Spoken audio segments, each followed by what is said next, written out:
Diálogos de Cosmovisión presentan Apologética Provida, una guía para defender y rescatar vidas. Capítulo 1. Defendiendo tus convicciones pro vida en 5 minutos. ¿Qué es el no nacido?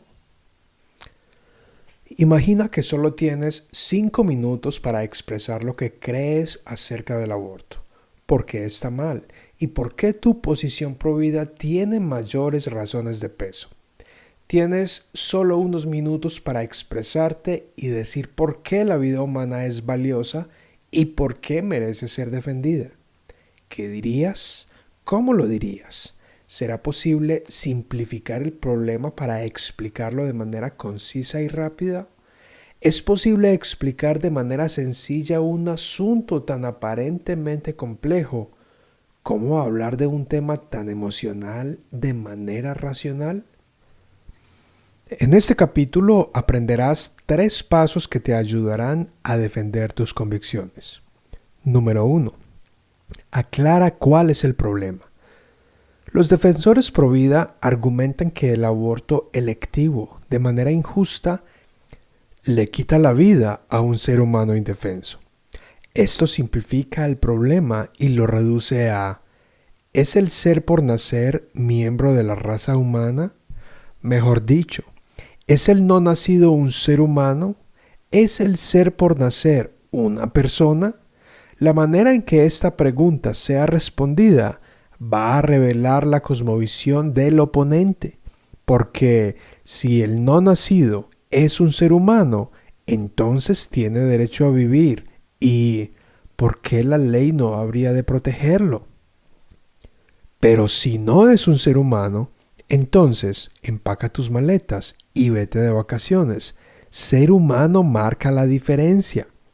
Si la respuesta es que el no nacido es un ser humano, entonces nada justifica que le quiten la vida injustamente, pues cualquiera estaría de acuerdo en que meter a alguien a la cárcel o ejecutarlo en la silla eléctrica sin el debido proceso es una injusticia. Nadie que conozca estaría a favor de poner a alguien en prisión o fusilarlo solo por una decisión personal. Dicho de otro modo, ¿conoces a alguien que esté de acuerdo que una mamá mate a su niño de 2 años siempre y cuando ella tome una decisión en privado? Por supuesto que no. ¿Por qué? Porque el niño de 2 años es un ser humano y porque es ilegal matar a un ser humano incluso en la privacidad de su hogar. Entonces, estamos hablando de una sola cosa. ¿Es el no nacido un ser humano igual al que ya ha nacido 10 segundos después o 2 años después? Eso es lo que importa. Esto aclara cuál es la cuestión. Recuérdale a tus oponentes o a tu auditorio que tú estás a favor de que la mujer tome sus propias decisiones. Cada mujer tiene el derecho y la facultad de elegir a su médico, su carrera profesional, su trabajo o helado favorito, su gimnasio y el tipo de ropa que quiera usar. Además, puede elegir con quién casarse, con quién tener intimidad sexual y con quién no. Pero a lo que una mujer, ni un hombre, tiene el derecho es a quitarle la vida injustamente a un ser humano inocente capaz de defenderse por sí mismo. Ese tipo de decisión está mal y no deberíamos tener permiso de hacer eso. Número 2. Defiende tu posición pro vida empleando la ciencia y la filosofía. La ciencia de la embriología confirma que la vida humana comienza en la fertilización o concepción. Puedes revisar alguno de los textos de ciencias si estás hablando con estudiantes de secundaria e incentivar participación. He visto algunos textos de ciencia que no reconocen abiertamente que en la fertilización inicia la vida de una persona humana, pero sí van a hablar sobre el potencial que existe para manipular el código genético para el bien de la humanidad. Pero ¿por qué hablarán de manipular el código genético si no hay vida humana allí? Esa es la gran pregunta. ¿Forma parte de la raza humana el ser por nacer?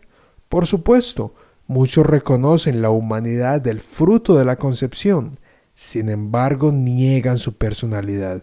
De esto hablaremos más adelante.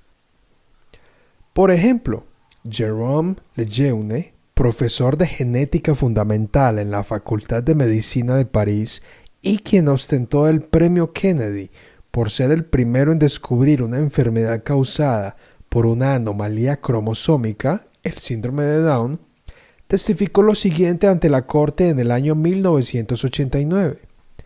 Abro la cita. Bien, he abusado de su amabilidad, su señoría.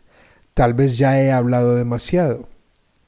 Pero para finalizar, yo diría que no hay ninguna dificultad en entender que al mismísimo comienzo de la vida, la información genética, la estructura molecular de un óvulo, el espíritu y la materia, el alma y el cuerpo deben estar tan estrechamente intrincados, pues el comienzo de una nueva maravilla, eso es lo que llamamos humano. Es algo muy sorprendente para un genetista el hecho de que utilizamos la misma palabra para definir una idea que viene a nuestra mente y aún un nuevo humano que viene a la vida. Utilizamos solamente una palabra, concepción. Concebimos una idea, concebimos un bebé. Y yo diría que la ciencia tiene una muy simple concepción del hombre. Tan pronto que él ha sido concebido, un hombre es un hombre. Y cierro la cita. Es interesante que la Biblia emplee el mismo lenguaje biológico para otras cosas. Por ejemplo, Santiago 1:15 dice que el mal deseo, habiendo concebido, da a luz el pecado. De la misma manera, antes de dar a luz a un humano, éste tiene que ser concebido. También el salmista ora, porque el impío concibió maldad, se preñó de iniquidad y dio a luz maldad. Salmo 7:14.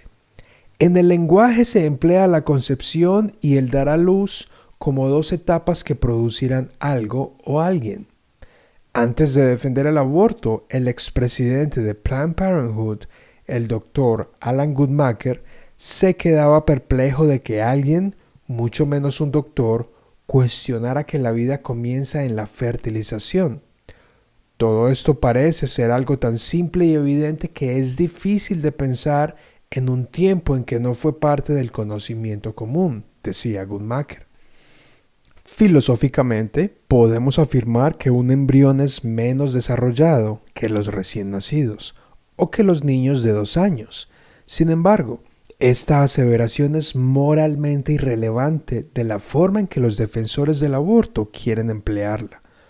Considera la afirmación de que la capacidad inmediata, dada cuando uno se hace consciente, nos otorga valor humano. Y por tanto, los embriones carecen de dicha capacidad porque no son conscientes. Nótese que esto no es un argumento, sino una aseveración arbitraria. La pregunta es, ¿qué nos hace humanos? En otras palabras, ¿quién o qué dice que un ser humano tiene valor al punto de que su vida merece ser defendida y no injustamente quitada? Ciccione cita a Laura Palazzani en Los significados filosóficos del concepto de personas, en Pontificia Academia por la Vida asevera, y abro la cita: el ser humano es persona en virtud de su naturaleza racional. No se convierte en persona debido al efectivo ejercicio de determinadas funciones, como son las capacidades de relacionarse, la sensibilidad, la racionalidad. Ser persona pertenece al orden ontológico. La posesión de un estatuto sustancial, personal, no se puede adquirir ni disminuir gradualmente, sino que es una condición radical. La ausencia entendida como no actuación o privación de las propiedades o funciones no niega la existencia del referente ontológico, que, siendo tal por naturaleza, ya que preexiste ontológicamente a sus cualidades, es evidente que existe un desfasaje entre ontología y fenomenología. El embrión o el moribundo no se manifiestan en su dimensión, en su forma, en su conciencia, igual al hombre adulto, pero la manifestación incompleta no modifica su estatus ontológico. Y cierro la cita. En otras palabras, el ser humano, para tener valor, no depende de las capacidades que tiene, sino de lo que es. Por ejemplo, suponiendo que Dios existe, ¿qué necesita Dios para ser Dios? La respuesta es ser Dios, pues su divino ser no depende de nada, Él simplemente es. Existe la postura que define que somos seres humanos basado en nuestras facultades o capacidades otorgadas por ser conscientes. Tú estarás defendiendo la postura basada en la substancia, lo que abordaremos más adelante, aquella que otorga valor y deposita el derecho a la vida y la protección de la misma, simplemente desde que somos seres humanos. Por supuesto, necesitas desafiarte a ti mismo para comprender bien esto. ¿Tiene valor los humanos por ser superiores a los animales? ¿Somos humanos por la habilidad de razonar o sentir? Mejor dicho, suponiendo que crees en la imagen de Dios en el hombre, ¿se fundamenta la imagen de Dios en las diferencias con los animales? Estas son preguntas que necesitas responderte primero a ti mismo. Luego podrás articular por qué piensas eso ante los demás. La imagen de Dios, tal cual lo narra Moisés en Génesis 1, 26 al 28, no es explicada de inmediato. De hecho, otras referencias a la imagen de Dios, tanto en el Nuevo como en el Antiguo Testamento, no definen el significado de eso. Véase Santiago 3.9, Génesis 5.1. ¿Qué es entonces? El teólogo Wayne Grudem, en su Teología Sistemática, nos ofrece una excelente definición. El hombre actúa como la imagen que se parece a Dios para representarlo en la tierra. Algo que le da humildad y dignidad al ser humano, pues hecho del polvo posee dignidad superior al panteón de dioses y emperadores que lo rodean. Mejor dicho, es hecho una representación finita y física de su creador. Una forma contemporánea de apreciar esto es considerar países como Cuba, donde al viajar en bus o en guagua, como les llaman allá, hay imágenes por doquier de sus líderes revolucionarios más representativos. Cuando uno ve esas imágenes con sus frases ilustres, sirve de recordatorio de quién es el que manda. ¿Cuál es la conexión? Cada que un hombre o mujer va por la calle, es un recordatorio de que hay un creador dominando el universo. Precisamente, por eso el segundo mandamiento es: no te harás imágenes, pues la imagen de Dios está en el hombre. De tal manera que la imagen de Dios es lo que fundamenta el valor de la vida humana, y dicho valor no depende de las habilidades otorgadas. En otras palabras, para ser una persona humana, solo se necesita ser humano. No existe evidencia bíblica de que los seres humanos son valiosos o poseen la imagen de Dios solo por el hecho de tener superioridad racional sobre las demás criaturas. Podemos resumir esta idea así. 1. El ser humano posee valor intrínseco. Dicho valor se le otorga en el momento en que empieza a ser humano. 2. El ser humano posee valor igual. Tanto el hombre como la mujer tienen el mismo valor y dignidad. 3. El ser humano posee un valor excepcional. Dios todo lo hizo con su palabra, excepto al hombre. Su creación se la toma personal y, por si fuera poco, le hace su representante para que se reproduzca y gobierne la creación. 4. El ser humano posee un valor eterno. Todos tenemos un valor de eternidad. Eclesiastés 3:11. Por eso su alma es redimible por la obra de Cristo o condenable al rechazar su testimonio. También el filósofo Stephen Schwartz puntualiza que no hay ninguna diferencia moralmente significativa entre quien eres tú actualmente y el embrión que una vez fuiste, que pueda justificar quitarle la vida a una etapa más temprana de tu desarrollo? Mejor dicho, ¿será que hay diferencia entre impedir voluntariamente que continúes viviendo a las 12 semanas de gestación o a los 18 años de desarrollo? Después de todo, continúas desarrollándote a lo largo de tu vida. Entonces, las diferencias de tamaño, nivel de desarrollo, ambiente y grado de dependencia no son relevantes, al punto que podamos decir que no tenías derecho cuando eras un embrión, pero que sí tienes derechos hoy. El apologista provida Scott Klusendorf emplea su acrónimo EDAD para resaltar este argumento. Acrónimo ajustado al español. EDAD. Es verdad, un embrión es más pequeño que un recién nacido, pero ¿eso qué relevancia tiene?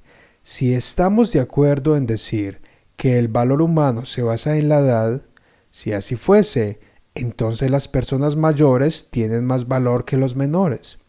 O dicho de otra manera, las personas más altas de estatura tienen más valor que las de menos estatura, y así los hombres son típicamente más altos que las mujeres. En consecuencia, ¿tienen los hombres más valor por ser más altos? ¿Tienen los de mayor edad más valor que los de menor edad? ¿Les da eso más derechos? Ni la estatura ni la edad equivalen a valor. Desarrollo. Un embrión está menos desarrollado que un niño de 1 año. Una mujer de 25 años está más desarrollada que una de 8. ¿Pero realmente importa? ¿Deberían tener más derechos las personas más desarrolladas? Mucha gente dice que los derechos a vivir dependen de ser conscientes.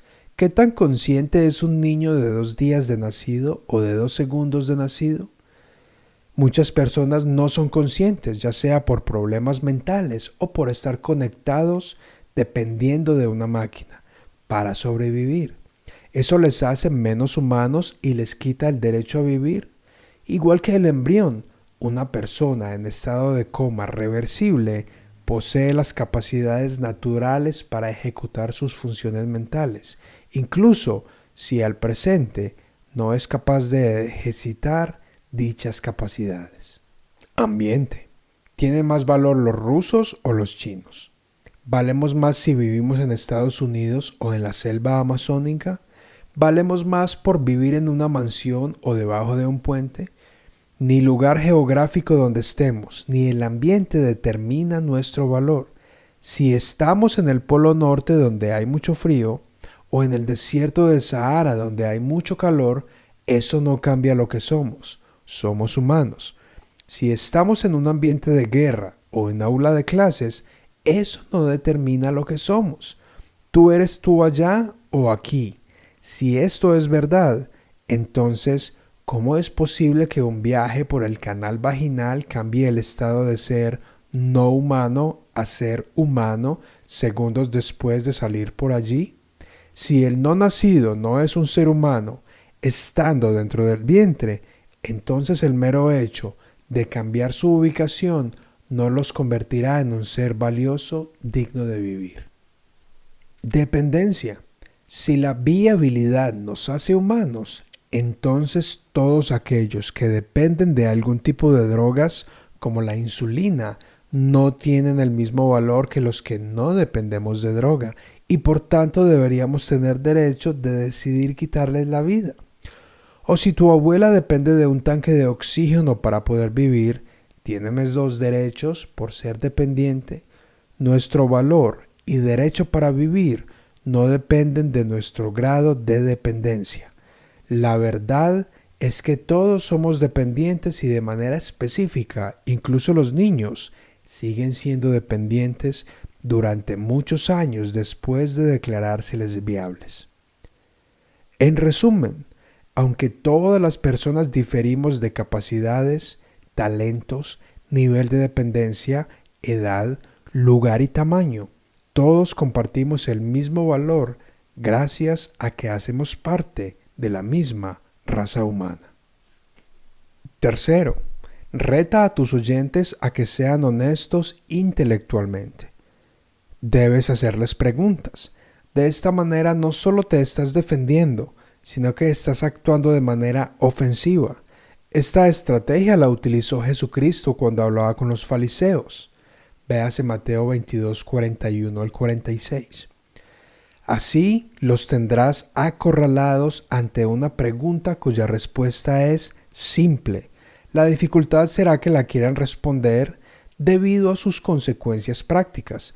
Es como cuando un ateo niega la existencia de un creador del universo.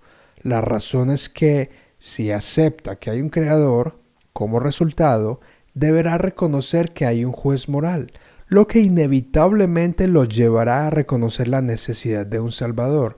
Esta es la psicología del ateísmo, tal como lo dice el Salmo 14:1. Declara el impío, dice en su corazón, no en su mente, que no hay Dios. Hay una inclinación al amor al pecado o la moralidad negando la realidad a la que la razón conlleva. También existe la psicología pro aborto. De manera similar, si una persona admite que somos humanos, independientemente de nuestra edad, nivel de desarrollo, ambiente y grado de dependencia, la consecuencia será que debe admitir que el no nacido es una persona humana con derecho a vivir y que el aborto es un acto que injusta e intencionalmente quita la vida a un ser indefenso e inocente. Anima a tus oponentes a que sigan la lógica de la argumentación. No importa a dónde nos lleve esa lógica. Esto revelará sus supuestos e intereses. A lo mejor en algunas ocasiones vas a ser testigo de la disonancia cognitiva de tus oponentes, quienes, al verse confrontados por la razón, van de manera circular apelando a los derechos de la mujer u otros motivos emocionales. Ahora imagina que el reloj hace tic-toc y solo te queda un minuto. Que no cunda el pánico. Simplemente haz un resumen de lo anterior así. No importa si crees que todo ser humano tiene derecho a la vida por igual. La ciencia de la embriología nos enseña que desde las etapas más tempranas de desarrollo en la fertilización surge un nuevo ser humano que está vivo y que ha comenzado a desarrollarse gracias al nuevo código genético que activamente se moviliza. Obviamente carecen de conciencia, son dependientes y pequeños a la vista del ser humano ya desarrollado, pero ninguna de estas cosas justifica que tengamos derecho a quitarle la vida a este ser dentro del vientre de la mujer y no después de que nazca.